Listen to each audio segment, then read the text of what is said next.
Well, good afternoon and welcome to the Idahoan Show. In times when ammunition is in short supply and we have to scale back on our training, it really begs the question of what's actually the most important to train on and what's the most efficient way to train on it. How much can we do dry fire versus live fire?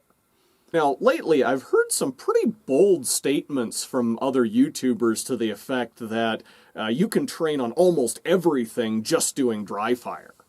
And I find it kind of ironic that the only people that I've heard those kinds of bold statements from are people who were probably shooting upwards of 1,000 rounds a month before the ammo famine kicked in, and even now are probably burning through a lot more ammunition per month than I could afford to even back when ammo was on sale.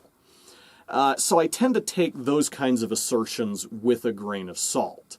I think there's definitely some areas where dry fire practice can be beneficial, but I think some amount of live fire is also essential for well-rounded training. Now, as far as what specifically to train on, obviously the optimal training program is going to depend somewhat on the individual, but it seems to me that for defensive pistol shooting, there's sort of 4 skills that really occupy the top tier of importance as things that I want to practice. Number 1 is Marksmanship Fundamentals. If you can't hit what you're shooting at, then nothing else matters. And I'm afraid this is actually an area that sometimes gets neglected in defensive or quasi-tactical pistol shooting and training. Because, people will say that, well, statistically speaking, the average gunfight happens, at a distance of less than 3 yards and takes place in under 3 seconds. And so, as long as you can hit a torso-sized target 10 feet away, we'll just focus on speed. Now, I don't necessarily question that statistic, but I think it's being misapplied in that case. For one thing, just philosophically speaking, we don't want to train for the average, we want to train for the worst case. But to illustrate this better, next time you're out carrying concealed in a shopping mall or grocery store or other public place, take a minute to just look around and think, if I had to take a shot right now, where would be a safe backstop? In a lot of cases, there isn't one.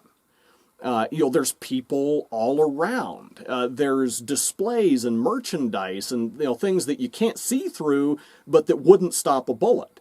And there could be people on the other side of those. So, if you had to defend yourself in that environment, anywhere out in public, you're going to have to shoot very precisely just to make sure that you don't endanger anybody else who's not part of the threat.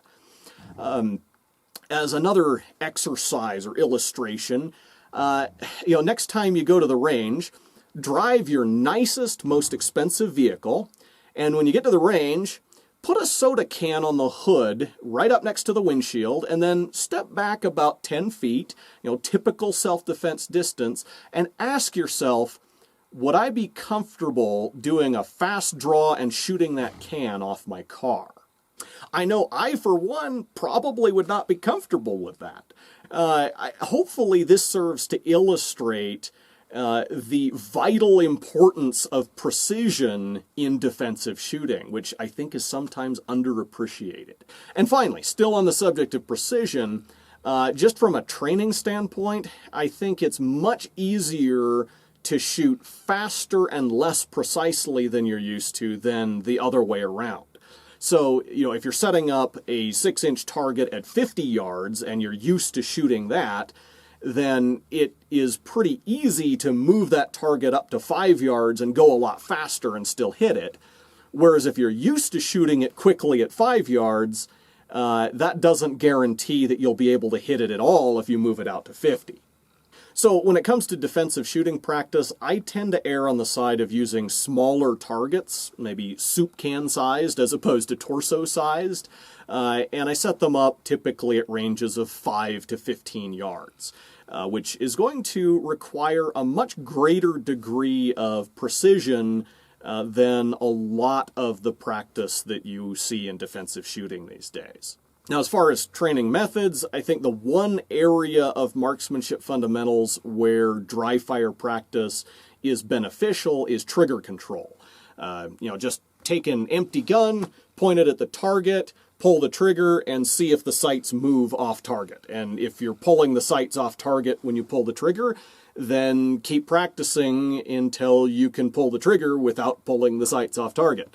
Once you've mastered your trigger control, I'm not sure that there's really a lot that dry fire practice can do for you in terms of improving your ability to hit targets. And now that I've talked your ear off about marksmanship fundamentals and accuracy, I think I can go over the other three top-tier essential things to practice pretty quickly. Number 2 is speed. Once you can hit the target to begin with, you want to be able to hit it as quickly as possible. And the only way I know to practice for that is to practice live fire on the clock. Number 3 is presentation from the holster. In order to get your gun into action, you're going to have to draw. And fortunately, this is something that you can get a lot of benefit from dry fire practice. You can just about perfect your draw without actually firing a shot. That said, I think practicing an occasional live fire fast draw is still a good idea. And finally, number 4 is cover and concealment. I'm given to understand that under the stress of an actual gunfight, you will instinctively try to put obstacles between yourself and the threat. And so in our practice, we want to train ourselves to make effective use of obstacles. Train ourselves to maneuver around them in such a way that if we're ever in a situation where we actually have to defend ourselves, our training will kick in and we'll be able to use cover and concealment to our advantage and not to our disadvantage. Now, obviously, there's lots of other things that we could train on. There's things like reload drills or clearing malfunctions. And those are great things to train on. They're fun things to train on. But to my mind, they're sort of second-tier skills. They're things that are less likely to actually decide the fate of a gunfight than these big 4 that I've gone over. And so if I have to scale back my training to the bare essentials because ammunition is in short supply, these are the 4 that I want to focus on. Shooting accurately, shooting quickly, drawing from a holster, and making effective use of cover and concealment. So, to that end, I have set up a simple drill down in the shooting trenches that allows me to rehearse all 4 of these essential skills basically at once, and with a minimum expenditure of ammunition. On a perfect run, it only takes me 4 rounds to clear the stage, or 5 if I choose to double tap the first target. So I'm going to start out about here, draw from the holster, and shoot that target right there first. Then I'm going to come around the corner, I'm going to shoot that little target there, and then that one back there. Then I'm going to come back this way, come around this corner, and shoot that target over there last. And of course, if I really want to skimp on ammo, I could go through the motions of running this course dry fire a couple times before I actually run it live fire.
So there's my perspective on defensive pistol training with a minimum expenditure of ammunition.